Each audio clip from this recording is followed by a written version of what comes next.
അവസ്ഥ. അഭിമന്യനായ നേതാവ് മുഹമ്മദ് മുസ്തഫ സല്ലല്ലാഹു അലൈഹി വസല്ലമ നമ്മോട് പ്രവചിച്ചു, ലതത്തബിഅന്ന സുനന മൻ കാന ഖബ്ലകും ശിബ്റൻ ബിശിബ്രിൻ. ലതത്തബിഅന്ന സുനന മൻ കാന ഖബ്ലകും, നിങ്ങൾക്ക് മുമ്പ് കഴിഞ്ഞു പോയവരുടെ ചര്യകളെ നിങ്ങൾ പിൻപറ്റുന്ന അവസ്ഥ വരിക തന്നെ ചെയ്യും, സംശയമില്ല. എങ്ങനെ നിങ്ങൾ പിൻപറ്റും? ഷിബ്റൻ ബിശിബ്രിൻ, ചാണിന് ചാണായി, വദിറാഅൻ ബിദിറാഅ്, മുഴത്തിന് മുഴമായി, ഒരു വ്യത്യാസവും വരാതെ. അവരെങ്ങനെ ചെയ്യുന്നോ അങ്ങനെ മാപ്പിളയും ചെയ്യും. അവരെങ്ങനെ ചെയ്യുന്നോ അങ്ങനെ മുസ്ലിം നാമധാരികളായ ആളുകളും ചെയ്യും. എന്നിട്ട് ഹത്താ ലൗ ദഖലൂ ജുഹ്റ ദബ്ബിൻ തബിഅ്തുമൂഹും, അവരെങ്ങാനും പോയി ഒരു ഉടുമ്പിന്റെയോ പാമ്പിന്റെയോ മാളത്തിലേക്കാണ് അവർ പ്രവേശിക്കുന്നതെങ്കിൽ ഈ പാവപ്പെട്ട മുസ്ലിമും അവരുടെ പിന്നാലെ പോയി അതിലൊക്കെ പ്രവേശിക്കും. അതല്ലേ അവസ്ഥ? ചിന്തിച്ചു നോക്കൂ സഹോദരന്മാരെ. എവിടെയൊക്കെ നമുക്ക് മാറ്റം വന്നു. ഞാൻ നേരത്തെ ആമുഖമായി പറഞ്ഞ എല്ലാറ്റിലും വന്നില്ലേ മാറ്റം? സംസ്കാരങ്ങളിൽ, കലകളിൽ, ജീവിതത്തിൽ, കുടുംബത്തിൽ, സാമൂഹ്യ ബന്ധത്തിൽ, എല്ലാറ്റിലും ആരുടെ പിന്നാലെയാ പോകുന്നത്? ആരുടെ പിന്നാലെയാണ് പോകുന്നത്?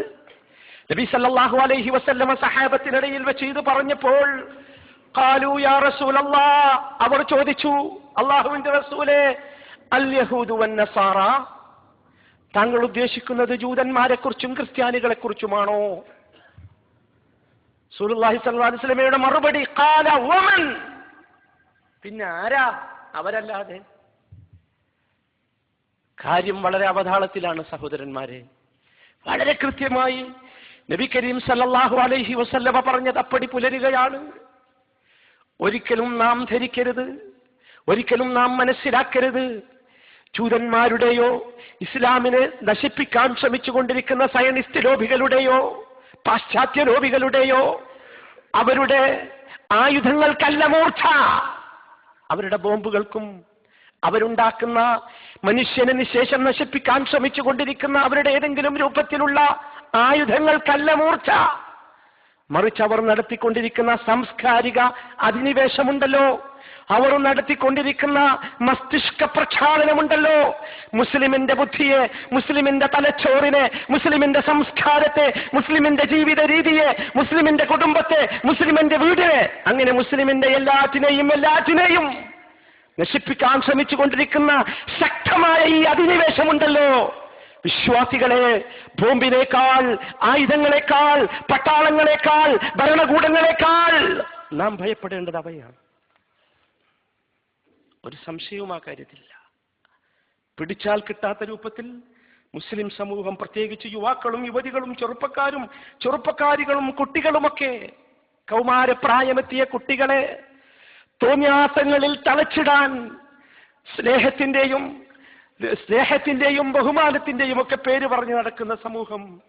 സഹോദരന്മാരെ, ചിന്തിച്ചു നോക്കൂ, എന്തായിരുന്നു നമ്മുടെ അവസ്ഥ? ആരായിരുന്നു നാം? മുസ്ലിങ്ങളായ നാം. നിങ്ങളൊന്ന് ചിന്തിച്ചു നോക്കൂ, നമ്മുടെ പഴയ പാരമ്പര്യം ഒന്ന് ചിന്തിച്ചു നോക്കൂ. ഒരു നാട്ടിൽ ജീവിക്കുന്ന നാം, ഒരു ഗ്രാമത്തിൽ ജീവിക്കുന്ന നാം, നമ്മുടെ ഗ്രാമത്തിലൂടെ ഒരു ചെറുപ്പക്കാരുടെ കൈയും പിടിച്ച് നടക്കുന്നത് കണ്ടാൽ എന്തായിരുന്നു നമ്മുടെ മുമ്പത്തെ അവസ്ഥ? നാം അവനെ തുറച്ചു നോക്കുകയില്ലേ? പരിഹസിക്കുകയില്ലേ? വിളിച്ചു ഗുണദോഷിക്കുകയില്ലേ? അവനോട് പറയുകയില്ലേ, എന്തൊരു തോന്യാസമാണോ നിന്റെ കുടുംബത്തെ പറയിപ്പിക്കുന്ന, നിന്റെ തറവാടിനെ പറയിപ്പിക്കുന്ന, ഉപ്പയെ പറയിപ്പിക്കുന്ന, ഉമ്മയെ പറയിപ്പിക്കുന്ന എന്തൊക്കെ വാക്കുകളായിരുന്നു നമ്മുടെ കൈകളിൽ ഉണ്ടായിരുന്നത്? എന്തായിരുന്നു നമുക്ക് അവനോട് തോന്നിയിരുന്ന വിചാരവും വികാരവും? ചിന്തിച്ചു നോക്കൂ. ഇന്നോ ആരാണ് നമ്മെ മാറ്റിയത്? ആരാണ് സഹോദര നമ്മെ മാറ്റിയത്? ഇന്നത്തെ അവസ്ഥ എന്താ? ഇന്ന് അങ്ങനെ ഒരു പെൺകുട്ടിയും ആൺകുട്ടിയും പോകുന്നത് കണ്ടാൽ പലർക്കും അവനോട് ബഹുമാനമാണ്, അഭിമാനമാണോ? എവിടെ എത്തി മനുഷ്യൻ? ചിന്തിച്ചു നോക്കൂ. ഇത് ഓരോ വിഷയത്തിലും നാം പരിഗണിക്കേണ്ട, മനസ്സിലാക്കേണ്ട വിഷയമാണ്. ഞാൻ ഒരു കാര്യം മാത്രമല്ല പറഞ്ഞത്. നിങ്ങൾ ചിന്തിച്ചു നോക്കൂ, സ്നേഹത്തിന്റെ പേരിലാണ് വാലന്റൈൻ ഡേ ആഘോഷിക്കുന്നത് അത്രേ. എന്താണ് ഈ സ്നേഹം? എന്താണ് ഈ ഡേ?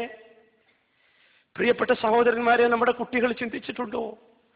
ഈ ഡേക്ക് ആശംസകൾ അയച്ചപ്പോൾ അതിന്റെ പേരിൽ ഗ്രീറ്റിംഗ്സുകൾ അയച്ചപ്പോൾ, അതിന്റെ പേരിൽ ആശംസകൾ പരസ്പരം കൈമാറിയപ്പോൾ, അതിനുവേണ്ടി വാർത്താ മാധ്യമങ്ങൾ ഉപയോഗിച്ചപ്പോൾ, അതിനുവേണ്ടിയുള്ള സൗജന്യമായ പരസ്യങ്ങൾ, സൗജന്യമായ പരസ്യ,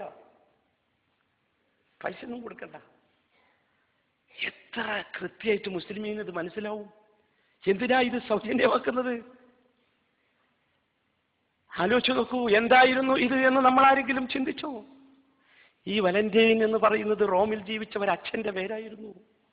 അതിന്റെ ചരിത്രം വായിച്ചു നോക്കൂ, അങ്ങനെ മനസ്സിലാക്കാൻ സാധിക്കും.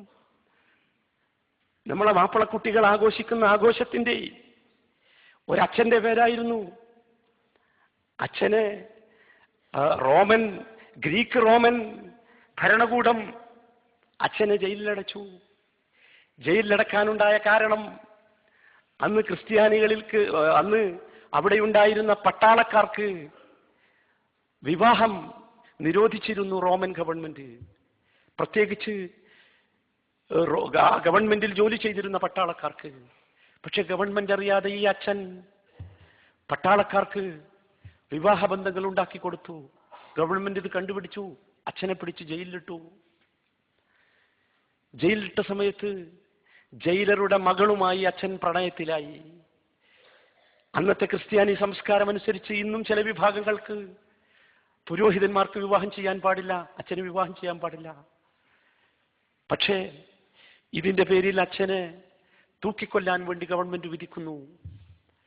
എന്നിട്ട് അച്ഛനെ വിളിച്ചു വരുത്തി ഈ ഗ്രീക്ക് റോമൻ ഭരണകൂടം അദ്ദേഹത്തോട് പറയുന്നു, നിന്നെ വേണമെങ്കിൽ ഞങ്ങൾ രക്ഷപ്പെടുത്താം, നീ ഒരു കാര്യം ചെയ്യണം, നീ ക്രിസ്ത്യാനിറ്റി വിട്ട് ഞങ്ങളുടെ മതത്തിലേക്ക് വരണം. ഗ്രീക്ക് റോമൻ ദേവതകൾക്കും ദേവതകളെയും ദേവന്മാരെയും ആരാധിച്ചിരുന്ന പ്രത്യേകമായ ഒരു മതമായിരുന്നു, അതിലേക്ക് വരണം. അച്ഛൻ നിരാകരിച്ചു. അങ്ങനെ അച്ഛനെ തൂക്കിക്കൊന്ന ദിവസമാണ് പ്രിയപ്പെട്ട മനുഷ്യരെ നിങ്ങൾ അറിഞ്ഞോ ഈ സാധനം ആഘോഷിക്കുന്നത്. എന്തുമാത്രം ആലോചിച്ച് നോക്കൂ, എവിടെയാണ് നാം നിൽക്കുന്നത്? യാതൊരു മടിയുമില്ലാതെ അതിന് ആശംസ പറയാനും ആശംസ പറയുന്നവനോട് സെയിം ടു യു എന്ന് പറയാനൊന്നും ഒരു മടിയുമില്ലാത്ത അവസ്ഥയിലേക്ക് ഈ സമൂഹം അധപതിച്ചില്ലേ? സഹോദരന്മാരെ, ഒരിക്കലും ഇസ്ലാം എന്ന് പറയുന്നത്, ഇസ്ലാം എന്ന മതം, നമ്മുടെ മതം സ്നേഹത്തിനെതിരല്ല.